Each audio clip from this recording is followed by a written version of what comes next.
It's Monday morning with Cheryl. Hope everyone is well. Part of my coaching process is to describe the dream or the preferred ideal. And what that means is usually parents, are coming to coaching with some struggle. And instead of thinking about things as a problem, I talk to them about if you could have the world, your parenting world, your family life be any way that you want it to be, what would that look like? And then what would that feel like for you? So they describe the ideal, and then a lot of the coaching, not all of it, is taking action steps towards that ideal. And one of the things I hear about quite often from parents of younger children is my child is really shy and I wish they had more confidence because I want them to grow up to be a confident child. So what do you know? I'm listening to a podcast by Dr. Becky. She has Good Inside. I think it's called The Good Inside. And she does a lot of podcasts, mainly geared towards younger ones. And it just so happened to be on shyness. So some of my content, a lot of my content is from that podcast. And she talks about reframing when we have that child clinging to our leg or hiding behind us at different social events or just being out in public. And we need to look at it or think about looking at it as our child actually has confidence because they are discerning what they are comfortable with doing and what they are not.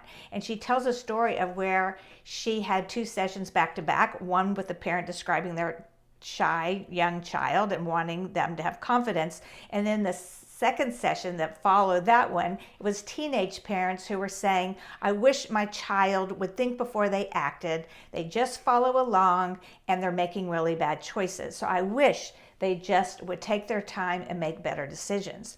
And she compared the two because actually the child who is looking and surveying their surroundings and saying, I'm not ready yet, is actually exuding more confidence by taking the time to think, I'm just not ready.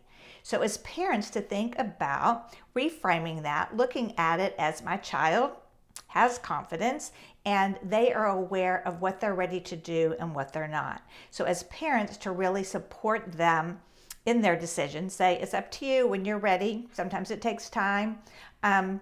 So it's just a really cool way of looking at it when our children are a little hesitant to get involved and just generally shy.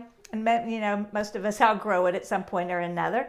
But also if they're shy to talk to someone, we can talk to them, that's okay when you're ready. So the second point that she brings up is labeling. Ooh, and I feel so strongly about this. She's talking about in regard to shyness. I think labels are so harmful in any regard or can be when used inappropriately, and not all labels are bad. But she talks about how labeling is very restrictive. And when you say, oh, you're my shy child, they will actually live up to that label.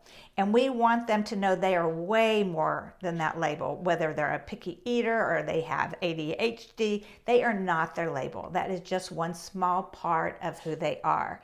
And so be very careful in labeling your child, even when it's a good thing. Oh, you're the smart one. It puts pressure on children, and if they can't live up to it in one little area or they struggle in some place, it really can be detrimental to kids, really to all of us, and we probably grew up with some of those labels ourselves. So really think about expanding on that label and talking about when they are gregarious or when they are outgoing or when there's something else instead of focusing on the shyness. And the third one that she talks about is using, like I said earlier, just to acknowledge with kids to take your time. It's up to you. Any way that you want to say that, you'll know when you're ready. That is really, really a confidence builder for children. And it empowers them and gives them their own sense of agency. So in any words that you want to do that, just say, hey, when you're ready, that's great. And also validating. So yeah, it's sometimes hard to know what to say in a situation where you don't know anyone. I know I am not a shy person, but can feel very shy in certain circumstances. So validate, stop labeling. What Dr. Becky did not speak about, which I came across in the middle school world, is sometimes we misinterpret children who are quiet for being shy. And there's this great book called The Quiet Power. It's not new. She wrote Quiet.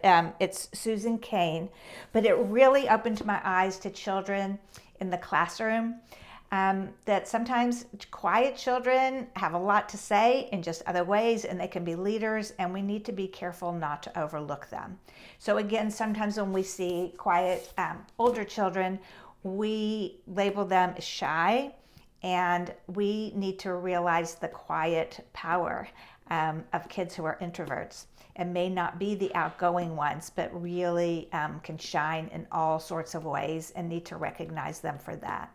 So I really wanted to add that on to this Monday Morning with Cheryl, because I just think it's so important to recognize kids who may be quiet and look for ways to recognize their leadership, their strengths that may just look a little different than the child who is really outgoing, putting their hand up or participating a lot and really showing up.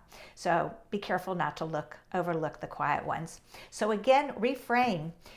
Shy kids are actually being more confident. They are making really good decisions by seeing in their environment. Let's be careful with the labels. And 3, let's validate and acknowledge that kids can take their time. And again, I just want to stress, with kids who are quiet, we need to really, really pay attention to where they shine and let them show their leadership or their strengths in different ways, and not just let those of us who are more outgoing overshadow those who really have a lot to offer. If you have any comments or questions, as always, I'd love to hear from you. Take care.